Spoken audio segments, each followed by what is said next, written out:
refusing to meet with me is a death sentence. That's the message Karen from the HOA sent me after I declined her invitation to a private meeting at the Lake Ranch office. She genuinely believed she ruled the neighborhood, and anyone who didn't obey her self-made rules automatically became an enemy. Moments later, she dialed 911, labeling me as a hostile and potentially dangerous individual. That call, however, unexpectedly exposed a deep secret. The person on the other end wasn't just any dispatcher. They held a position of authority and even knew my birthday. Karen assumed she had control over everything and everyone. But she had no clue what kind of consequences she had just unleashed. The blowback would be far worse than anything she could have imagined. I'd been living in Lake Ranch for 3 months when things took a turn. Moving back to my quiet hometown after years working in Silicon Valley was supposed to be simple. I'm Tyler Matthews, 28 years old, and I work remotely as a freelance software engineer. My goal was straightforward: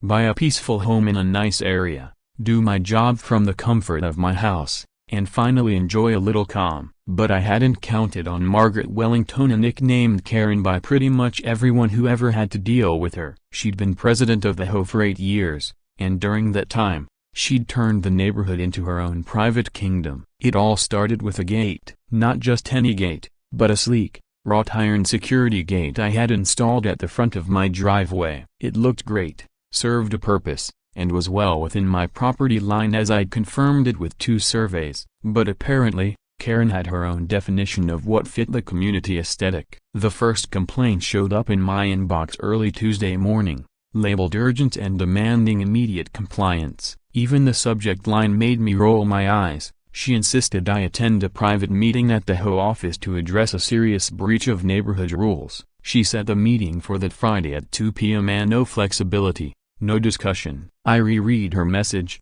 trying to make sense of what rule she thought I had broken. My gate was on private property, installed by licensed professionals, and resembled others in the neighborhood. I had even reviewed the HOA guidelines beforehand. Nothing in there said anything against decorative security gates. In fact, Section 12 clearly allowed homeowners to install reasonable security features, as long as they didn't block sidewalks or interfere with utilities. My gate met all the criteria. I responded politely, explaining I had a critical work deadline that Friday and couldn't make it. I suggested we resolve the issue via email or reschedule for the following week. I even offered to send over the permits and survey documents to clarify everything. But I should have realized by then the reason wasn't in Karen's playbook. She didn't want to resolve anything. She wanted control. Within the hour, she replied again, but this time, it was far from the formal HOA tone. Your refusal to meet is exactly the kind of behavior that disrupts our community's balance, she wrote. This isn't a suggestion, it's a mandate. Not showing up is like signing your own death warrant in this neighborhood. Be at the office by Friday at 2 p.m., or I'll be forced to take further action. She signed it with her full name, title, and a long list of committees she apparently chaired. I stared at her message in disbelief. A death sentence, over a meeting about a gate that broke no rules? I had a major software release deadline that day, one that would cover my mortgage for the next 3 months. Skipping it for Karen's power trip wasn't even an option, so I replied calmly, again, I understand your concerns, but I'm unavailable Friday. Let's set a time next week that works for both of us. That's when Karen completely dropped any hint of professionalism. Instead of replying through the HOA system, she started texting me directly. Think you can ignore the HOA? Think you're special? I've dealt with your kind before. They all learn a one way or another. Then came the real threat. If you won't cooperate, I'll make sure the authorities know we have a dangerous individual in the neighborhood. I was still processing that last message when I heard sirens outside. Within 20 minutes, 2 police cruisers rolled up to my home. From my window, I watched an officer step out of his vehicle, adjusting his uniform before heading to my door. He looked oddly familiar, though I couldn't immediately place him. When I answered, he was already smiling strange, given the type of call he was supposedly responding to. Tyler Matthews? He asked. His tone was more curious than confrontational. Once I confirmed who I was, something changed in his expression. He scanned me up and down, then asked a question that threw me off completely. How old are you, son? When I said I was 28, Born in March. He raised an eyebrow. Well, I'll be damned, he muttered. Then he called over to his partner. Johnson, you might want to get the sheriff on the line for this one. That's when it clicked. I recognized him. Officer Dave Rodriguez had been at community barbecues when I was a kiddo back when my dad was just starting out in law enforcement. Dave wasn't just another cop, he was one of Sheriff Rick Matthews' oldest friends. And Sheriff Rick Matthews? He wasn't just the top cop in the county.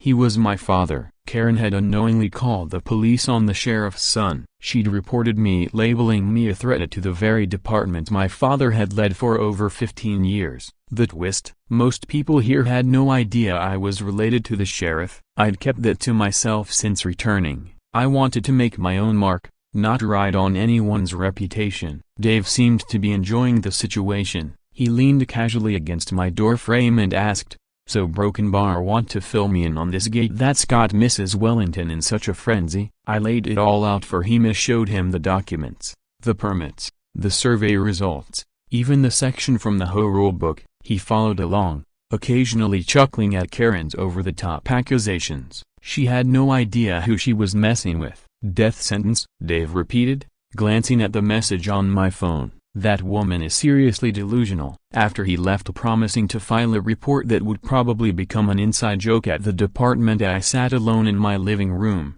still absorbing what had just gone down. Karen had somehow managed to turn a minor disagreement over a gate into a full-blown police matter. In doing so, she'd shown just how far she was willing to go to preserve her illusion of control. What she didn't realize was that she'd made a critical error, one that would change everything. She assumed I was just another easy target, someone she could intimidate into falling in line. But she had no clue who I was or what I was capable of. As I looked out the window at the gate, completely legal and within all regulations, I came to a decision. I didn't want to involve my father. That would have been the simple route, sure, but it wouldn't solve the actual issue. Karen would just pick a new victim, another neighbor, another game. No, if I was going to deal with Margaret Wellington, I would do it using logic and strategy, not my last name. What I didn't know then was that this was just the beginning. Neither of us had any idea how deep this would go. The following morning,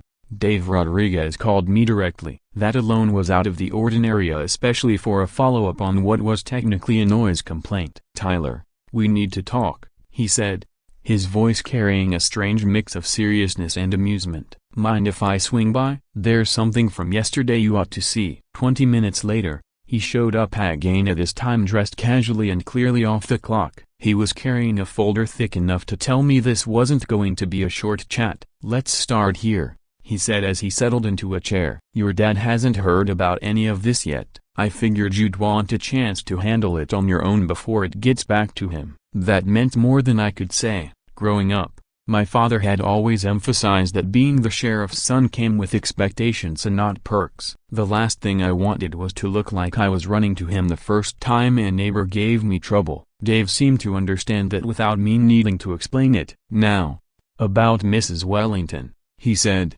opening the folder. "She's been keeping us pretty busy. Yesterday's incident with you, that was number 13 just this year." He spread a handful of papers across the coffee table. They were incident reports, each stamped and logged. Karen had called 911 a dozen times over the past 6 months, always reporting someone new for being non-compliant or a potential threat. A pattern emerged quickly. I skimmed a report about David Reynolds, a retired engineer, who'd apparently triggered Karen's wrath by installing solar panels without her personal approval. Another file documented a complaint against Sarah Murphy, a single mother whose front door color had offended Karen's interpretation of the neighborhood aesthetic. Each report followed a formula: resident disagrees with her demands, Karen cries foul, and suddenly it's a public safety issue. Did any of these actually lead to charges? I asked. "Not one," Dave said. "Every time, the claims fall apart. It's always the same thing, a petty complaints she tries to enforce through intimidation. Basically, she's been using us as her personal enforcers." But then Dave flipped to another page. "Here's where it gets really interesting," he said, lowering his voice. "She's not randomly picking fights. Every person she's reported lives in one of the nicer homes, and nearly all of them have made upgrades that raise their property values. It's like she sees progress as a threat to her authority. That revelation was unsettling and but Dave wasn't done. I did some digging after yesterday's nonsense, he said, pulling up something on his phone. I found her blog. Her blog. She called it Maintaining Community Standards, but it was more like a manifesto for HOA control freaks. Post after post detailed how to push boundaries, manipulate residents, and use vague threats to enforce compliance. She even wrote about leveraging law enforcement as tactic. Karen hadn't just been harassing people, she'd turned it into a strategy. I scrolled through a few of the blog entries in disbelief. There were guides like top 10 ways to handle difficult neighbors, when to involve the police in HOA disputes, and documentation tactics for HOA presidents. Each one was more twisted than the last. Even more disturbing, the comment sections were filled with HOA leaders from all over the country, praising her advice, asking for tips, and treating her like some kind of guru in community intimidation. This is insane, I muttered, stopping at one post about how to identify potential problem residents early before they could settle in. She's not just bullying people here, she's been doing this for years. And now she's teaching others how to do it too? Dave nodded grimly. It gets worse, he said. I spoke with a few colleagues in nearby counties. Turns out this isn't just a Lake Ranch problem. There are similar patterns showing up in other communities, almost word-for-word complaints, all linked to HOA heads who follow her blog. She wasn't just a local tyrant. Karen had built an entire network, a shadow playbook for neighborhood domination. He showed me some of the comment threads, where Karen was offering actual consulting services to HOA presidents. She shared custom strategies on how to deal with residents who didn't fall in line. The scale of what she was doing hit me like a punch to the chest. This was never about one gate. It wasn't even just about our community. Karen had turned homeowners associations into weapons. There's no way this is legal, I said. That's the issue, Dave replied, closing the folder. She's walking a razor-thin line. Filing a false police report is illegal, sure, but she's smart. Her wording is always just vague enough to keep her safe. And harassment? It's almost impossible to prove when it's subtle, scattered, and framed as concern for the neighborhood. She's manipulative, ruthless and calculated, he added. But she's not sloppy. Just as Dave was packing up to leave, my phone buzzed with a Facebook notification. I checked it, and there it was. A post from Karen in the Lake Ranch community group. Successfully resolved a safety issue involving an uncooperative resident today. A huge thanks to our local law enforcement for their swift response. Karen's post read, some people believe they're above community standards, but they quickly learn that's not how things work here. Planning a little celebration tonight to honor our hard-working HOA board members who tirelessly keep our neighborhood secure. The post had already racked up dozens of likes and supportive comments, mostly from newer residents who clearly hadn't seen the darker side of Karen's leadership. She's actually bragging about calling the cops on me, I said, showing the post to Dave. But what stood out even more were the noticeable absences in the comments. Longtime residents who had probably dealt with Karen's heavy hand before. They weren't celebrating, they were silent. Dave scanned the post and shook his head. Unreal. She's acting like this is some kind of win. He headed for the door, then paused. Tyler, I probably shouldn't say this, but that woman, she's dangerous. Not in the violent sense, maybe, but she's tearing this neighborhood apart, one house at a time. If you're serious about handling this on your own, you'll need to be sharp and very careful. After he left, I sat at my desk, staring at Karen's blog posts still open on my laptop. The more I read, the more furious I became. She wasn't just misusing her position, as she had transformed community leadership into a weapon, and she was training others to do the same. Then I spotted something in the comments on her most recent post that sent a chill through me. It had been posted less than an hour earlier. Next step, gain access to personal email accounts to collect evidence of unlawful behavior. Sometimes you need to dig a little deeper to protect your community. The comment was signed with Karen's usual online alias, so she was planning to escalate. Harassment and intimidation weren't enough anymore. She was openly suggesting surveillance and hacking, and I had a sick feeling I was about to find out just how far she was willing to go. Karen didn't waste any time. By Thursday morning, A new email landed in my inbox. Subject: Final notice, Mr. Matthews. Due to your ongoing disregard for community standards, the HOA board has decided to initiate emergency enforcement procedures. You are hereby informed that if the unauthorized gate is not removed within 48 hours, you will incur daily fines of $500 until compliance is achieved. That was the final straw. If she wanted to escalate things through official channels, then fine, I'd take her up on the offer, but not the way she expected. That morning, I carefully drafted a message to the entire Lake Ranch community. Subject: A request for transparency. Dear neighbors, I'm reaching out to raise concerns about recent HOA enforcement measures. I've received threats of daily fines over a gate that, based on my review of the HOA guidelines and relevant permits, complies fully with our community's regulations. Rather than resolve this matter through private, one-sided meetings, I believe we deserve clarity and open dialogue regarding HOA decisions. Our neighborhood should be guided by fairness and not intimidation. Thank you, Tyler Matthews. The response was overwhelming. Within a couple of hours, my inbox was overflowing with messages from residents I'd never even met. David Reynolds shared his own story about being pressured to take down legally approved solar panels. Sarah Murphy described being harassed over her front door color even though other homes had nearly identical hues that Karen never challenged. Most telling were the messages from longtime neighbors. Many had seen Karen's power grab evolve over the years and had either stayed quiet or been silenced. Until now, Karen's reaction was festa and exactly what I expected. By Friday afternoon, she sent out a notice calling for an emergency HOA board meeting scheduled for the following Monday. In the announcement, she painted me as a disruptive influence trying to sabotage the integrity of the board through what she called coordinated defiance tactics. Naturally, she picked 2 p.m. on a weekday for the meeting, almost guaranteeing that the average working resident wouldn't be able to attend. That weekend,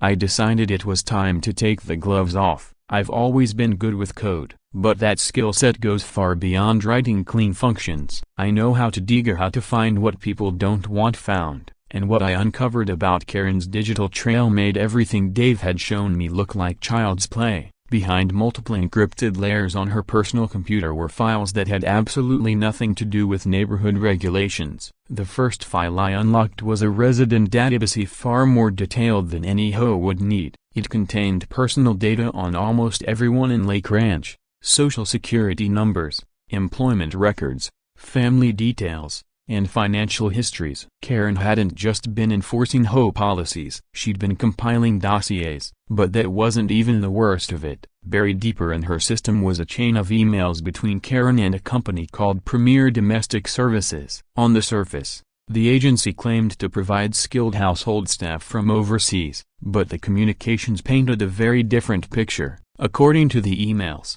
young women mostly from Southeast Asia were being brought to the U.S. under domestic worker visas. They were supposed to be placed with vetted host families in affluent neighborhoods. But there were no follow-up records, no employer details, no contracts, nothing. These women were vanishing, quietly absorbed into a system Karen was helping facilitate. The more I read, the clearer it became. This wasn't just a shady arrangement, it was human trafficking, wrapped in a thin layer of legitimacy. Karen's role, logistics. She used her HOA position to identify suitable property as homes left vacant after she'd driven out their former owners with harassment, properties that could function as safe houses without attracting suspicion. I went through every file, screenshotting, logging, and backing up as much as I could. Bank statements showed regular payments to Karen from Premier Domestic Services, masked as consulting fees. Property records linked her to a string of recently sold homes, many of which had been owned by residents she had systematically pushed out.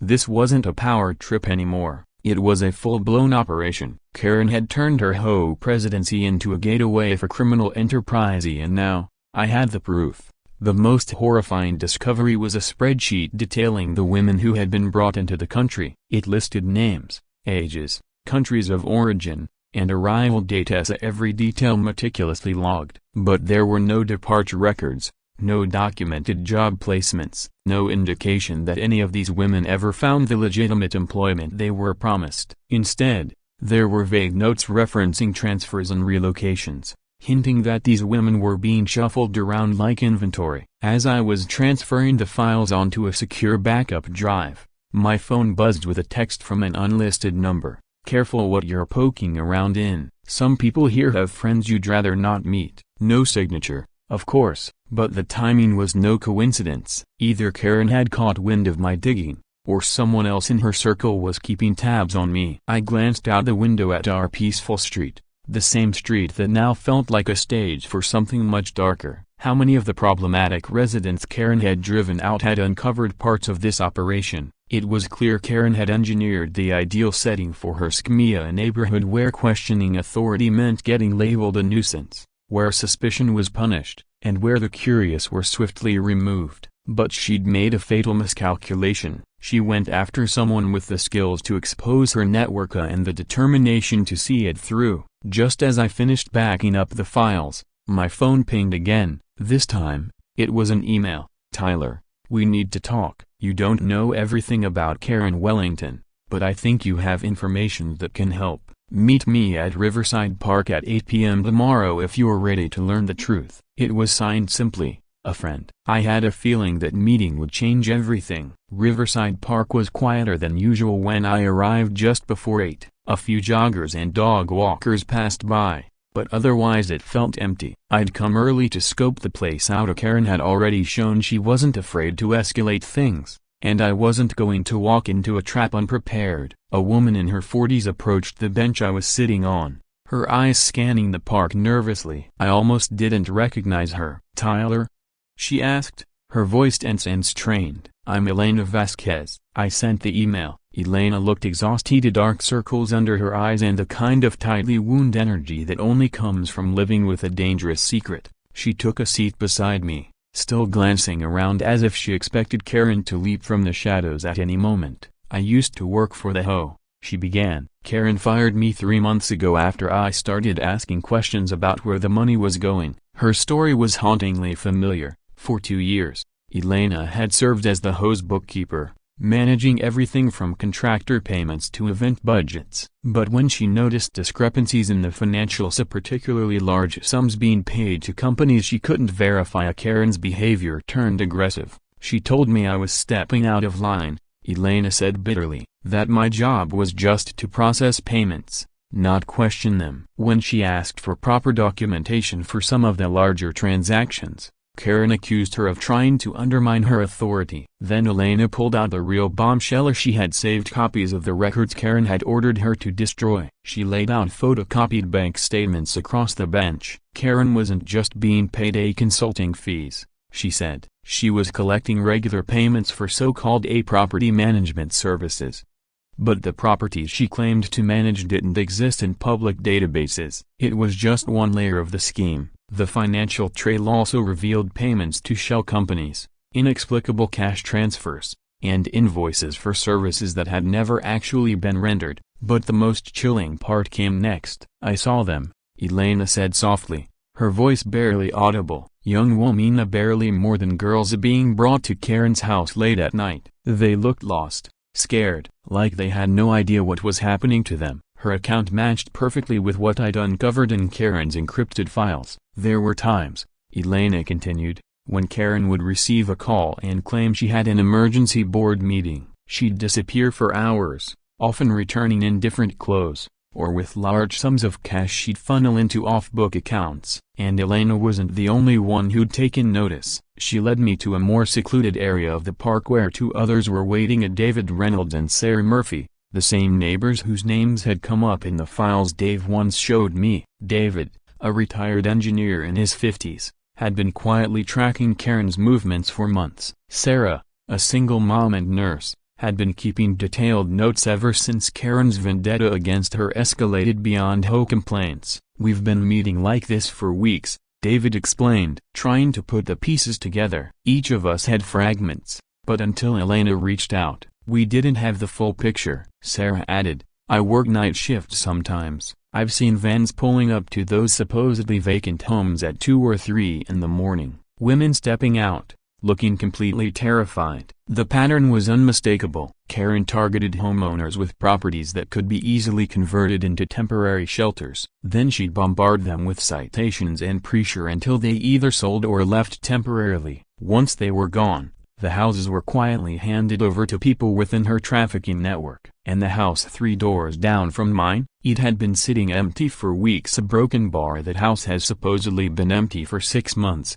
Sarah said, but lights are on at night, and food delivery drivers keep showing up. Elena then pulled out another batch of documents, some more current ones. She's planning something big, Elena explained. Right before she fired me, Karen was on the phone constantly, talking about expanding. She kept bringing up Lake Ranch as a blueprint, as something she wanted to duplicate elsewhere. I think our neighborhood was just the prototype. The depth and organization of what we were uncovering was staggering. Karen hadn't simply gotten involved in human trafficking, she had methodically engineered a whole support system around it, masking it under the facade of the HOA. Her pattern of harassment wasn't arbitrary. It was a targeted strategy to weed out anyone who might become a problem. There's more, David interjected, his tone dark. Karen's been photographing our homes, noting our comings and goings. She's tracking who's useful and who could expose her. As we sat under the park's dimming light, piecing together our findings,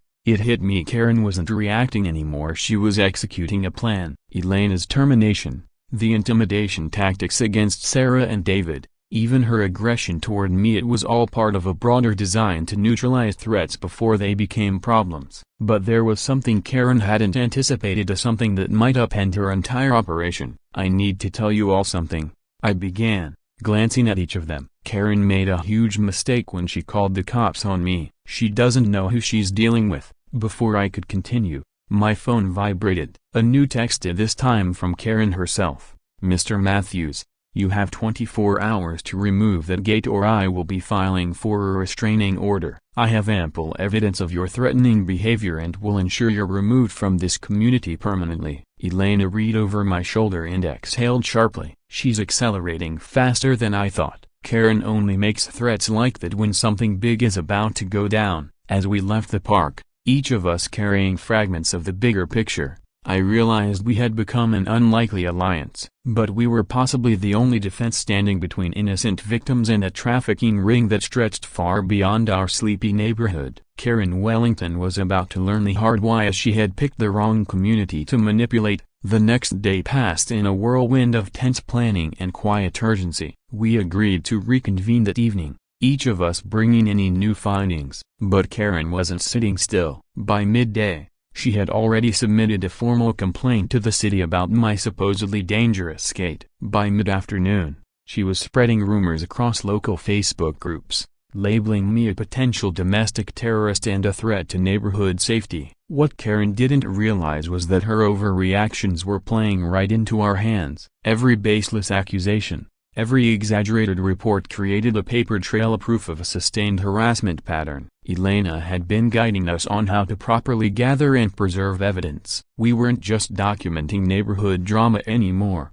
we were building a serious case. But the deeper we dug, the darker things became. That evening, Elena arrived with something that changed everything. I got back into the HOA's financial system, she said, laying out freshly printed bank statements on David's kitchen table. Karen changed all the passwords when she fired me, but her security is sloppy. And what I found, a broken bar. It changes everything we thought we knew. What she had uncovered was terrifying. Karen wasn't just a trafficker for profit, she was being blackmailed. Hidden in a set of encrypted emails were messages from someone named Marcus Chen. He claimed to possess evidence tying Karen to the disappearances of multiple young women. For over a year, he had been extorting her, demanding more money and threatening to go to law enforcement. Look at this, Elena said, pointing to one of the email threads. Marcus has been pushing her to scale up the operation and to bring in more women, use more homes. He's not just after money, he's dragging her deeper into it. Karen's intimidation of neighbors wasn't just about power anymore, it was survival. She was desperately trying to gain access to more properties for a scheme that had grown far beyond her control. But perhaps the worst part was Karen's response. Instead of seeking help or trying to escape the extortion,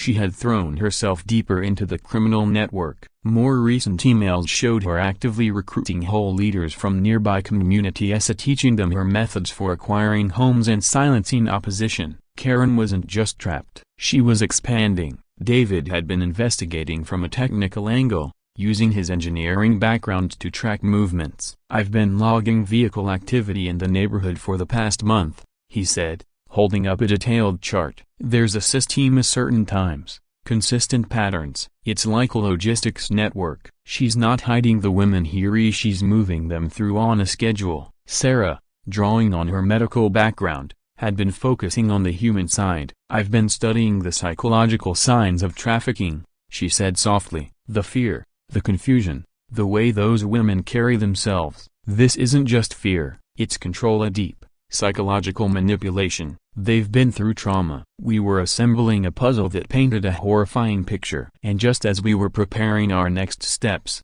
my phone rang. The caller ID simply read unknown, but something urged me to pick up. The voice on the line wasn't familiar, yet his message couldn't have been clearer. "Mr. Matthews, I'm Robert Wellington. I understand you've been experiencing issues with my wife, Margaret. I believe it's time we had a conversation." That phone call marked a turning point we hadn't anticipated. Robert, Karen's husband, had quietly been conducting his own investigation. It had started with doubts over some questionable income and increasingly erratic behavior, but it quickly spiraled into something far more disturbing. "I've been keeping track of Margaret's activities for quite some time," Robert revealed when we met at a quiet cafe copyright outside Lake Ranch. "At first, I suspected she might be having an affair. I even hired a private investigator, but what we uncovered was far worse. The PI had unearthed ties between Karen and organized crime groups operating in several states." "She's not just dabbling in trafficking,"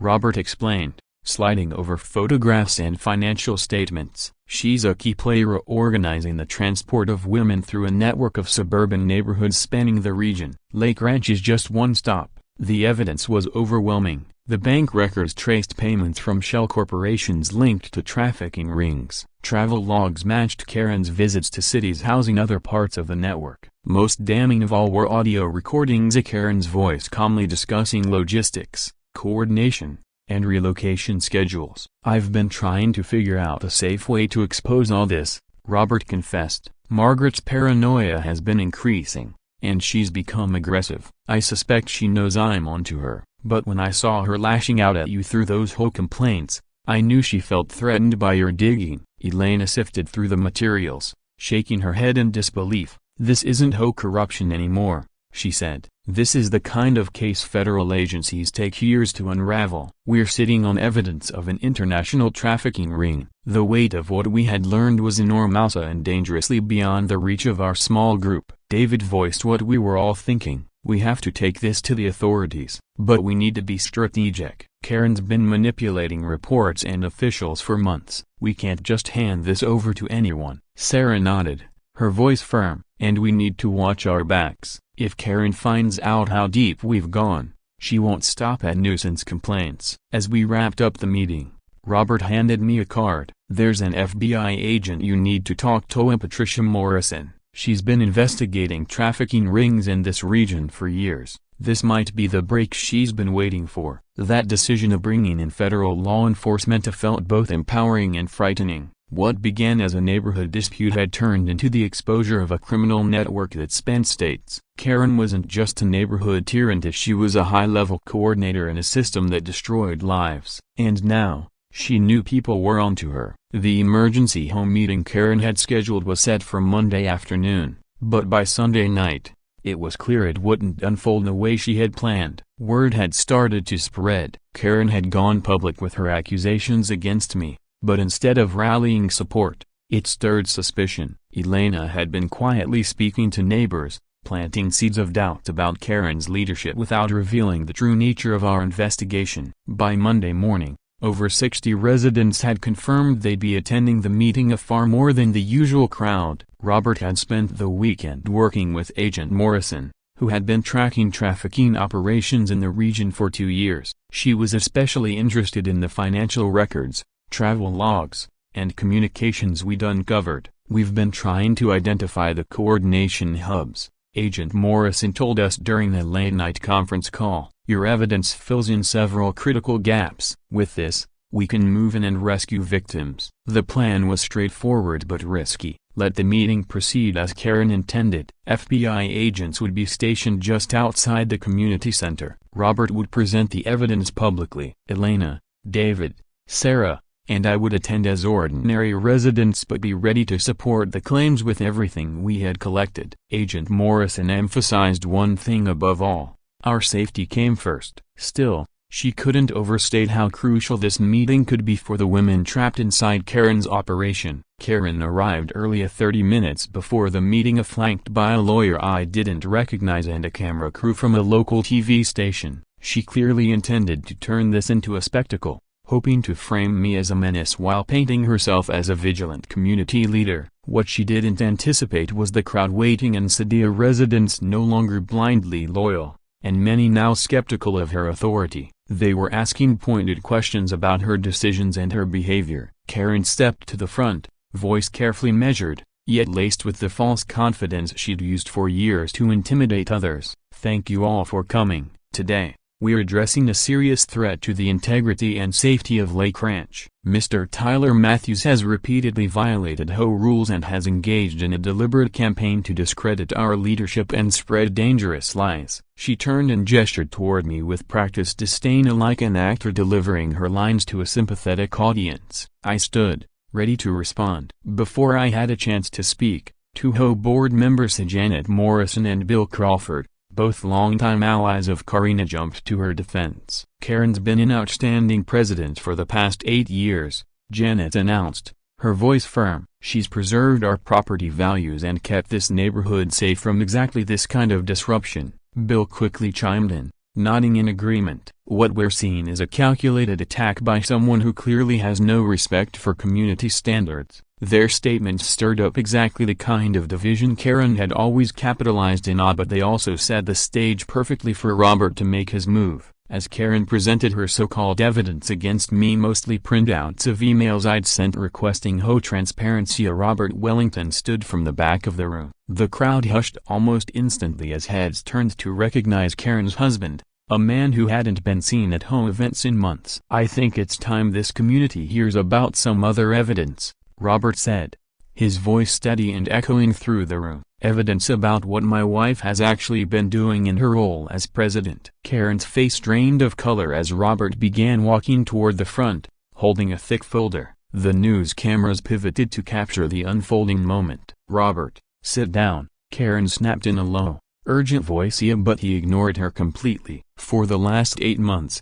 he continued, "I've been looking into financial inconsistencies and suspicious conduct tied to Margaret's HOA responsibilities. What I uncovered is horrifying. She's been using her position to facilitate a trafficking operation, bringing in young women under false pretenses." The community center erupted into shocked gasps and whispers, but Robert wasn't finished. He read aloud from bank documents showing payments from shell companies, and shared records of her communications with organized criminal networks. "She's not just misusing HOA funds," he said, growing more confident with every word. "She's actively coordinating a trafficking ring using homes in this very neighborhood as holding locations for victims." Karen's attorney quickly stood up, demanding that Robert stop making unfounded accusations, but it was far too late. The crowd turned on Karen, their faces a mix of disbelief and revulsion. Even Janet and Bill, who just moments before been defending her, sat frozen in shock. Karen,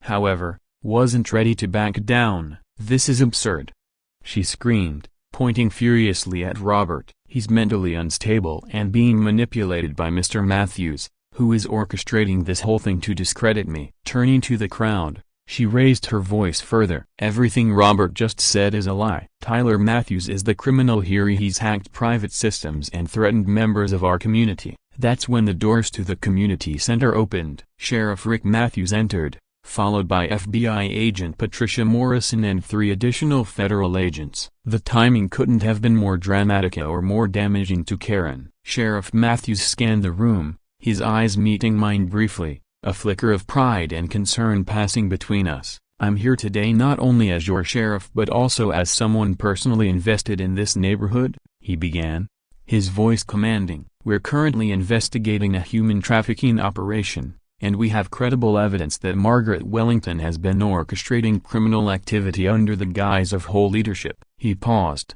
locking eyes with Karen, who was now visibly trembling. "And let me add," he continued, "Tyler Matthews is my son." Karen Wellington called 911 on the sheriff's own soda while running a trafficking network right here. The room exploded into noise. Gasps, murmurs, and frantic whispers filled the air. The news crew scrambled to keep up, filming every second. Janet and Bill, now completely stunned, moved away from Karen's side as the full reality of the situation set in. Karen stood frozen, her mind struggling to process the humiliation, the betrayal, and the utter collapse of the image she built over the years. "This is a setup," she said weakly, trying to appeal to anyone still listening. "This is an attack on a woman in leadership who was just trying to protect her community." But the conviction in her voice was gone. Agent Morrison stepped forward, a pair of handcuffs in hand. Karen tried one last desperate attempt at justification. "I was undercover," she stammered. "I was working against trafficking from the inside, helping law enforcement gather intelligence." Agent Morrison looked at her with calm detachment, the kind honed through years of hearing lies from people in denial. "Ma'am," she said plainly, "please stop talking." Then, in front of the entire neighborhood Karen had ruled with fear for nearly a decade, Agent Morrison read her rights. As Karen was escorted out, past stunned residents and flashing cameras, "It hit me.